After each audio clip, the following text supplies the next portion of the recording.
اس حادثے میں ہوا کیا ہے؟ یورپ جانے کے بہت زیادہ شوقین ہیں، یورپ جاتے ہیں، وہاں جا کر کام کرنے کی کوشش کرتے ہیں، یہ ایک ان کا خواب ہوتا ہے کہ ہم یورپ چلے جائیں۔ وہاں پر ایجنٹ ہیں جو غیر قانونی طریقے سے لوگوں کو جھانسا دیتے ہیں، عین ممکن ہے وہ ان کو قانونی بنا کر ان کے سامنے پیش کرتے ہوں کہ یہ آپ کا پاسپورٹ بھی ہوگا، ویزا بھی ہوگا، ٹکٹ بھی ہوگی، سب چیزیں ہوں گی۔ ان لوگوں نے کشتی کو جان بوجھ کر ڈبو دیا کہ یہ تارکین وطن جب یہاں آئیں گے تو یہ ہمارے ملک کے لیے مسئلہ بن جائیں گے، ان کے رہائش، خوراک اور ان کے لیے روزگار اور یہ ساری چیزیں۔ ایران کے سرحدی محافظ ہوتے ہیں، وہ سارے کاغذات لے لیتے ہیں اور ان کو بالکل غیر مسلح کر دیتے ہیں۔ یعنی غیر مسلح یہ تو نہیں کہ ان کے پاس کوئی ہتھیار ہوتے ہیں، یعنی نہ کوئی ان کے پاس کوئی پاسپورٹ ہوتا ہے، نہ کوئی شناختی کارڈ ہوتا ہے، نہ کوئی ایسا کاغذ ہوتا ہے جس سے ان کی شناخت ہو سکے، کیونکہ ان کو پتہ ہوتا ہے کہ اگر یہ مر گئے اور ان کی شناخت ہوگی تو پھر وہ ہمارے گلے پڑیں گے کہ یہاں سے یہ کیسے نکل کر گئے۔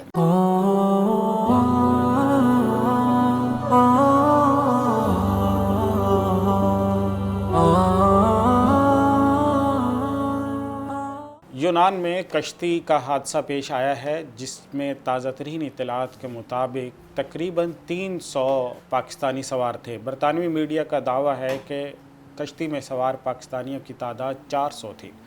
ان میں سے جو بچنے والے پاکستانی ہیں ان کی تعداد ابھی تک بھی 12 سے زیادہ نہیں ہے، اور اگلی اطلاعات آنے تک ابھی کوئی بھی نیا پاکستانی کے زندہ ہونے کے کوئی شواہد نہیں ملے ہیں۔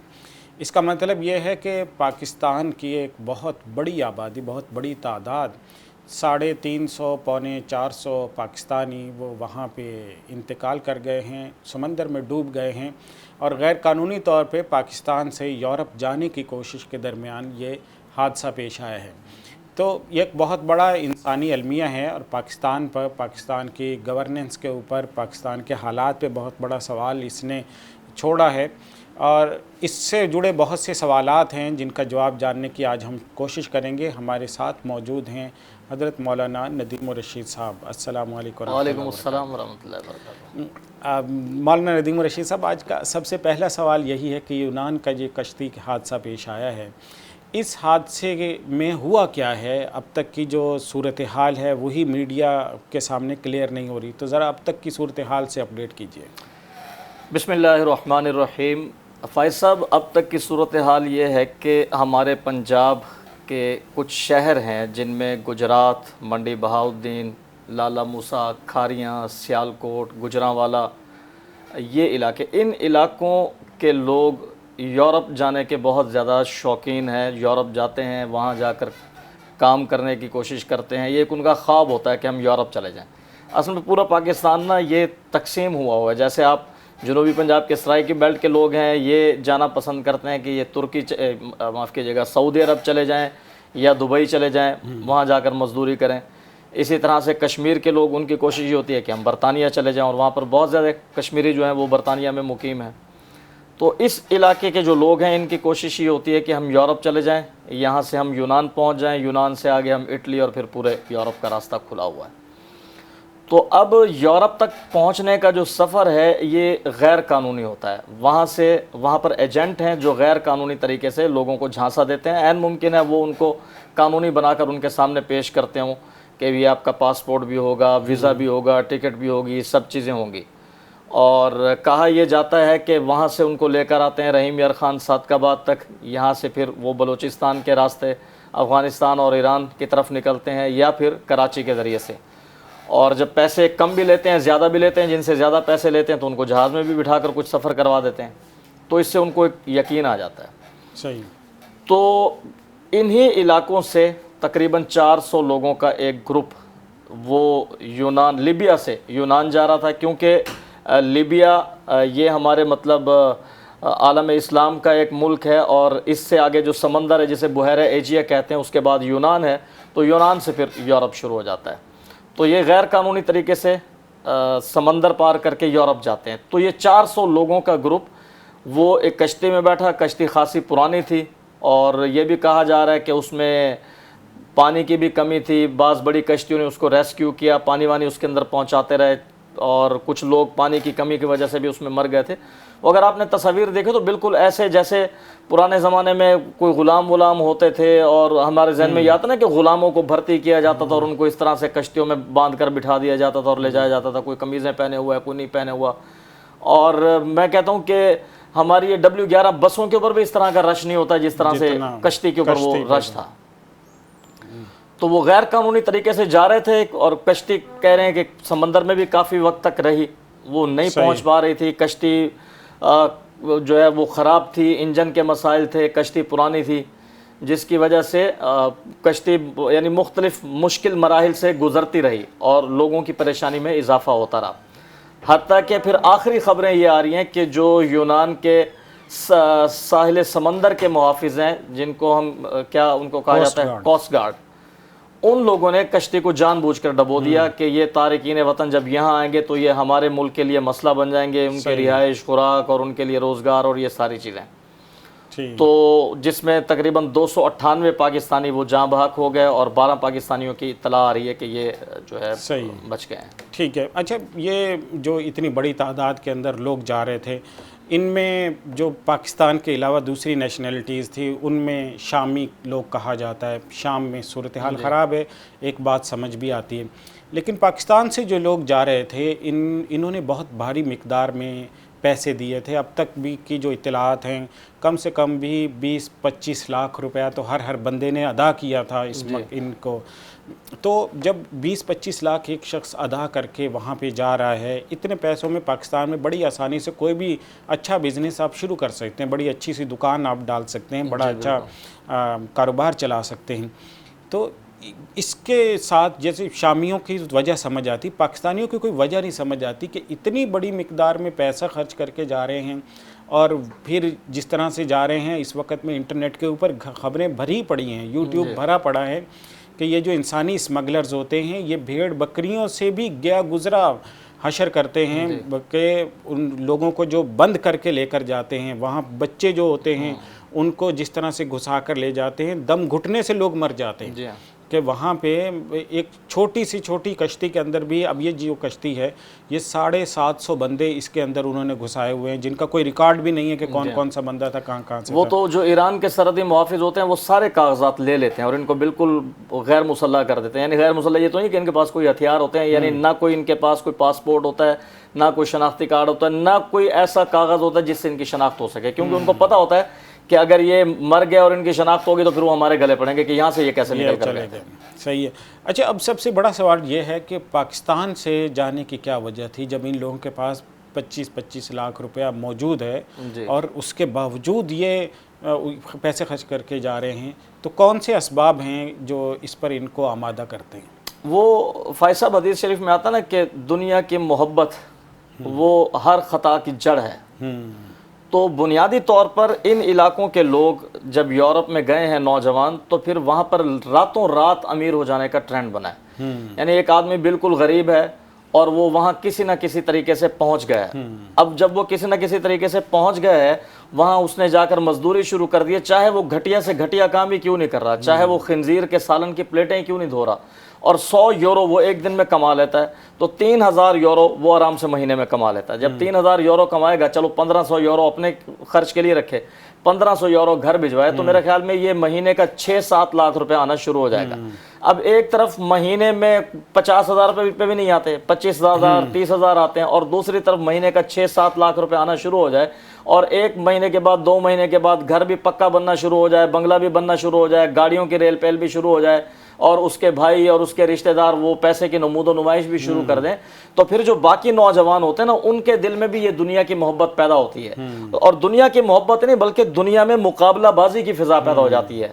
جیسے وہ پنجاب میں کہتے ہیں یہ ہمارا رشتہ دار جی, یہ ہمارا شریک ہے, شریک نے تو اتنے زمین لے لی, اس نے یہ مکان بنوا لیا, اس نے یہ گاڑی لے لی, ہم کیوں پیچھے ہیں. تو پھر وہ تھوڑی بہت جو زمین ہوتی ہے, باپ غریب کسان ہوتا ہے, 2 کنال زمین ہے, 2 بیگھے زمین ہے, 2 ایکڑ زمین ہے, اس نے جناب 1 ایکڑ بیچ دیا, 2 بیگھے اس نے زمین بیچ دی, یا 4 کنال زمین بیچ دی, تو جو پیسے آئے تو فوری طور پر ان وہ ڈنکرز کو دے دیتے ہیں, ان ایجنٹوں کو دے دیتے ہیں. آپ ذرا یعنی جا کر سرچ کریں کہ ایسا ماحول بن گیا کہ اس علاقے میں جو شادیاں ہوتی ہیں, بڑی بڑی مہنگی شادیاں ہوتی ہیں, لوگ ڈالر برسا رہے ہوتے ہیں, ہیلی کاپٹر کرائے کے اوپر لے کر آ جاتے ہیں, اور جناب کوئی آئی فون گرا رہا ہے, کوئی کیا گرا رہا ہے, اور پھر جی ہاں بالکل بڑے بڑے یوٹیوبرز جاتے ہیں اور ان کی کوریج کرتے ہیں, جس سے ان کی اور زیادہ تشہیر ہوتی ہے.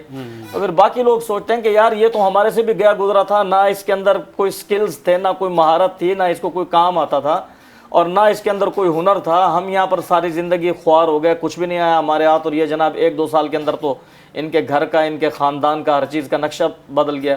لہٰذا پھر ان کے دل میں بھی یہ شوق پیدا ہوتا ہے کہ ہم بھی جائیں اور ہم بھی زیادہ سے زیادہ جو ہے وہ کما کر لائیں. تو اصل چیز یہ دنیا کی محبت. اور میں آپ کو دوسری بات بتاؤں کہ یہ ٹرینڈ اب صرف لڑکوں میں ہی نہیں ہے بلکہ لڑکیاں بھی جا رہی ہیں. انہی غیر قانونی اسمگلرز کے ہاتھوں میں لڑکیاں بھی جا رہی ہیں. لڑکیاں بھی اپنے زیور بیچ کر یا کسی نہ کسی طرح سے ماں باپ کو مجبور کر کے, یونیورسٹیز کی پڑھی لکھی لڑکیاں جو لاہور میں پڑھتی ہیں, کراچی میں پڑھتی ہیں, ٹھیک ہے, وہ کہتی ہیں, ان کو بھی یہ خواب آنا شروع ہو جاتے ہیں کہ ہم بھی جناب اپنے مستقبل کو ذرا سہانا بنا لیں. تو وہ لڑکیاں, ان کو یہ پرواہ نہیں ہوتی کہ ہماری عزت کا کیا ہوگا, ہم گھر سے الگ جا رہی ہیں, اکیلی جا رہی ہیں, کیا معاملات پیش آ سکتے ہیں, کیا پیش نہیں آ سکتے. تو اس لیے بہت زیادہ ذہن بنانے کی ضرورت ہے. اس حوالے سے نیک صالح ذہن بنانے کی ضرورت ہے. دنیا کی محبت دل سے نکالنے کی ضرورت ہے. اب اگلا سوال میرا اسی سے متعلق ہے کہ جب صورتحال اتنی گھمبیر ہے کہ ایک کشتی کے اندر, اب یہ ایک کشتی تھی نا, اب ایسے کتنے انسانی اسمگلرز ہوں گے. اور ہمارے پاس تو خبروں کی ایک لائن لگی ہوتی ہے نا, پاکستان سے باہر جتنے بھی ملکوں کا آپ ڈیٹا نکالیں, وہاں سے انسانی اسمگلرز کے ذریعے پاکستانی جا رہے ہیں. آپ کسی بھی ملک کا ڈیٹا لے لیں, آپ عمان کیا اگر ڈیٹا لے لیں, پاکستان سے عمان جو غیر قانونی راستے سے جو جانے والے ہیں ان کی کتنی بڑی تعداد ہے. خلیجی ریاستوں میں جانے والے کتنی بڑی تعداد ہے پاکستانیوں کی. تو ایک لاکھوں کی تعداد میں لوگ پاکستان سے باہر اس طرح سے بڑی تیز رفتاری سے جا رہے ہیں. اب یہ کہ اس کا سدباب کیا ہو سکتا ہے, اس رستے کو ہم روک کیسے سکتے ہیں, اور جو ہماری نوجوان نسل ہے آخر ان کے پاس پازیٹیو رستے بھی تو موجود ہیں, ان مثبت طریقوں کے اوپر ابھی تو عمل کیا جا سکتا ہے. پھر دوسری بڑی بات یہ ہے کہ جو اس وقت میں یونان کے میڈیا سے خبریں آ رہی ہیں کہ وہاں پہ جو لوگ جاتے ہیں, یہ ہم لوگ تو 1-2 بندوں کو دیکھ لیتے ہیں کہ انہوں نے ڈالر برسائے ہیں, انہوں نے موبائل برسائے ہیں, لیکن وہاں میڈیا پہ باقاعدہ ٹی وی چینلز ہیں جو غیر قانونی طور پہ وہاں آنے والے لوگوں کی قسم پرسی کو, بدحالی کو, ان کی تباہ حالی کو بیان کر رہے ہوتے ہیں. اور جو صورتحال وہاں پیش آتی ہے, 100 میں سے 5-10 لوگ ہی ہوتے ہیں جو بمشکل اس طرح سے کما سک رہے ہوتے ہیں, جن کو لگژریس لائف, جو آپ نے کہا کہ وہ 3,000 یورو کما سکتا ہے. باقی لوگوں کے ساتھ تو ایسا نہیں ہوتا. تو یہ جو ڈارک سائیڈ ہوتی ہے یہ بھی ہمارا میڈیا نہیں دکھا رہا. تو اس کا سدباب ذرا اس کے حوالے سے آپ بتائیے گا, کیا کیا جا سکتا ہے؟ فیصل دیکھیں, ایک بڑا مسئلہ اسی سے جڑا ہوا ایک بڑا مسئلہ ہے, ہمیں اس کو بھی ہائی لائٹ کرنا چاہیے, اور وہ ہے لوگوں کے ایمان کا مسئلہ. یہ لوگ, یہ نوجوان یہاں سے کیوں نکلتے ہیں کہ یہاں وہ غربت کی زندگی یا اپنی طور پر میں یہ سمجھتا ہوں غربت نہیں ہوتی, احساس کمتری ہوتا ہے. وہ احساس کمتری میں مبتلا ہوتے ہیں, جی ہمارے پاس کچھ نہیں ہے, ہمارے پاس پیسہ نہیں ہے, ہم غریب ہیں, ہم یہ ہیں وہ ہیں. اچھا, اب جب یہ باہر ممالک میں جاتے ہیں تو باہر ممالک میں اگر یہ ہوٹلوں کے اندر بیرا گیری کر رہے ہیں, برتن دھو رہے ہیں, پلیٹیں صاف کر رہے ہیں, یا پیٹرول پمپ کے اوپر صفائی کر رہے ہیں, جھاڑو لگا رہے ہیں, پاکستان میں تو یہ کام نہیں کر رہے تھے, پاکستان میں تو یہ اس سے اچھا کام کر رہے تھے. بالکل. تو وہاں جا کر ان کا احساس کمتری اور زیادہ بڑھ جاتا ہے. جب وہ گوروں کو دیکھتے ہیں, انگریزوں کو دیکھتے ہیں, وہاں کے امیر لوگوں کو دیکھتے ہیں, اور پھر کہتے ہیں کہ یار یہاں تم کتوں جیسی زندگی گزار رہے ہیں, پاکستان کے اندر تو ہم اچھے تھے, ہمارے گھر کے باہر تو کوئی اور جھاڑو لگاتا تھا, یہاں تو ہم لوگوں کے گھروں کے باہر جھاڑو لگا رہے ہیں. بالکل ایسا. تو اب ان کا ذہن اور زیادہ خراب ہو جاتا ہے, وہ سائیکو ہو جاتے ہیں, وہ نفسیاتی ہو جاتے ہیں. اب پھر گھر والوں کے ساتھ جن کو وہ پیسہ بھیجتے رہتے ہیں, تو پھر جب ان کو یہ خیال آنا شروع ہو جاتا ہے نا کہ یار میرے تو یہاں پر حالت بہت بری ہے اور میرے گھر والے مزے کر رہے ہیں, تو سال کے بعد, 2 سال کے بعد, 3 سال کے بعد ان کے گھر والوں سے بھی تعلقات خراب ہو جاتے ہیں. صحیح. پھر وہ گھر بھی پیسہ نہیں بھیجنا چاہتے, وہ پھر اپنی عیاشی کی زندگی جو ہے نا وہ گزارنا چاہتے ہیں. تو جب وہ گوروں کو امیر دیکھتے ہیں, اپنی حالت اس قدر غربت میں, قسم پرسی میں, مزدوری میں, بدحالی میں ہوتی ہے, تو پھر اللہ تعالیٰ سے ان کا ایمان اڑ جاتا ہے. وہ کہتے ہیں یہ امیر لوگ ہیں, یہ کافر ہیں, تو یہ اپنے کفر کی وجہ سے امیر ہیں, اور ہم لوگ جو غریب ہیں تو ہم یہ اپنے اسلام کی وجہ سے غریب ہیں. پوری دنیا میں مسلمان اگر غریب ہیں تو کس وجہ سے ہیں؟ وہ اپنے اسلام کی وجہ سے غریب ہیں. حالانکہ اس کے پیچھے اور بہت سے عناصر ہیں. اگر عالم اسلام میں غربت ہے تو اس کی وجہ یہ ہے کہ برطانیہ نے اور یہ جنہوں نے نو آبادیات قائم کی, یہ جو پورا ایک سلسلہ ہے, انہوں نے تو ہندوستان کی دولت کو لوٹا ہے, افریقہ کی دولت کو لوٹا ہے. دنیا کے بڑے بڑے رئیس بادشاہ, دولت مند بادشاہ تو وہ افریقہ میں تھے. ابو بکر منصا کا ذکر آتا ہے, کتنی اس کی دولت تھی. تو آج بھی اگر یہ ہماری دولت واپس کر دیں, یہ جو ہمارا تیل لوٹا جاتا ہے اس کو واپس کر دیں, تو ہمارے عالم اسلام کے ممالک تو امیر ہو جائیں گے نا. تو پھر یعنی اس رویے کے ذریعے سے الہاد پھیلتا ہے ان کے اندر. بالکل بہت بڑا. جی ہاں, یہ یعنی صرف دنیا ہی ہاتھ سے نہیں جاتی بلکہ ایمان بھی ہاتھ سے چلا جاتا ہے. پھر جب ایمان ہاتھ سے چلا جاتا ہے, پہلے تو کسی طور پر تو تھا نا, اللہ تعالیٰ پر بھروسہ تھا تو ایک احساس ہوتا تھا, تسلی ہوتی تھی, سکون, تو وہاں جا کر پھر ان کا سکون بھی لٹ جاتا ہے کہ اب کوئی سہارا نہیں ہے کہ کس کی طرف دیکھیں. تو اس لیے سد باب کرنے کا سب سے پہلا فرض وہ میں یہ سمجھتا ہوں میڈیا کا ہے. میڈیا آئیڈیالائز کرے, ہیرو بنا کر پیش کرے, ماڈل بنا کر پیش کرے ان نوجوانوں کو جنہوں نے اپنی صلاحیتوں کی وجہ سے پاکستان کے اندر بڑا کام کیا یا اپنا بڑا نام پیدا کیا ہے, چاہے وہ غریب ہیں چاہے وہ امیر ہیں. پھر بہت سارا پاکستان میں طبقہ ایسا ہے کہ جو بظاہر غریب ہیں لیکن وہ بہت خوش ہیں, پریشان نہیں ہے, وہ اس چیز کو محسوس ہی نہیں کرتے کہ ہمارے پاس پیسہ نہیں ہے یا یہ نہیں ہے. ایسے لوگوں کے انٹرویوز دکھائے جائیں. ان میں بہت سارا طبقہ وہ علماء ہیں جن کے پاس مادی دولت نہیں ہوتی لیکن گھر میں سکون ہوتا ہے, خوشحالی ہوتی ہے, برکت ہوتی ہے, کوئی لڑائی جھگڑا نہیں ہوتا, اطمینان کی زندگی گزار رہے ہوتے ہیں. تو ایسے لوگوں کے انٹرویوز جو ہیں وہ شائع کیے جائیں کہ اس کی ٹوٹل آمدنی پاکستان میں 20,000 سے 25,000 ہے لیکن اس کے باوجود اس کے گھر میں کوئی جھگڑا نہیں ہے, کوئی فساد نہیں ہے, یہ اطمینان کی زندگی گزار رہا ہے. وہ تمام چیزیں جس کی وجہ سے دنیا کی محبت پیدا ہو رہی ہے اس کو ختم کیا جائے. اور بحیثیت فرد میرا بھی یہ فرض بنتا ہے کہ میں اب اس طرح سے نہیں کروں کہ اگر میں شاہین شنواری پر کھانا کھانے کے لیے گیا تو میں وہاں کی تصویریں کھینچ کر اب میں اپنی فیس بک پر لگانا شروع کر دوں, میں جناب واٹس ایپ کے اوپر لگانا شروع کر دوں, اپنی آئی ڈی پر لگانا شروع کر دوں. تو لوگ کہتے ہیں کہ یار یہ عجیب کام ہو رہا ہے, ہمارے پاس کھانے کے لیے نہیں ہے اور یہ جناب اتنی عیاشیاں کر رہا ہے, اتنے مزے کر رہا ہے.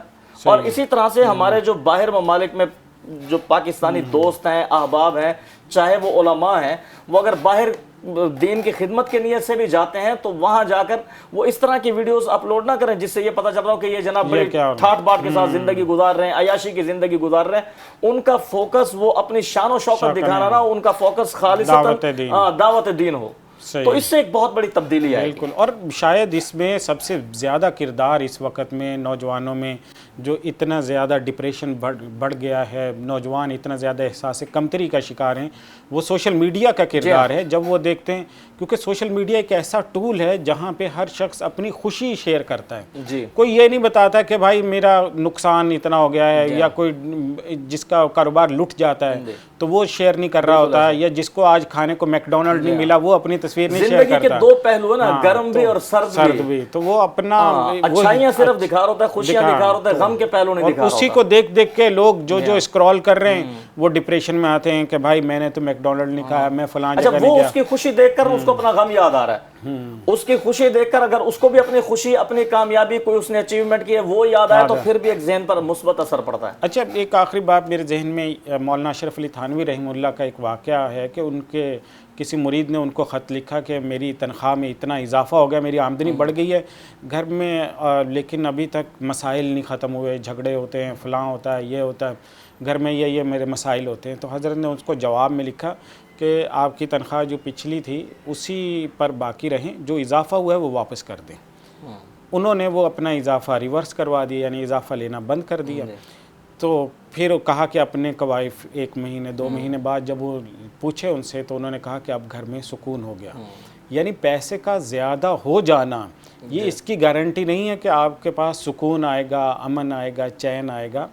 پیسے زیادہ ہونا ابتلا میں ڈال دیتا ہے, مشقت میں ڈال دیتا ہے, اللہ سے دور کر دیتا ہے.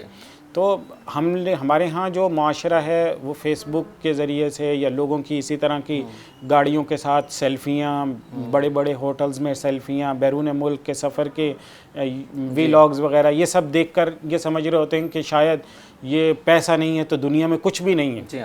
تو اللہ اصل میں عزت کا معیار وہ پیسے کے ساتھ مشروط کر دیا گیا. جس کے پاس پیسہ ہے اس کی عزت ہے. حالانکہ آپ دیکھیں ہمارے پنجاب میں بیچارے یعنی جو غریب علماء ہوتے ہیں نا, لوگ ان کی زیادہ عزت کرتے ہیں کہ بھئی یار یہ عالم دین ہے, یہ نیک ہے, یہ متقی ہے, یہ غریب ہے.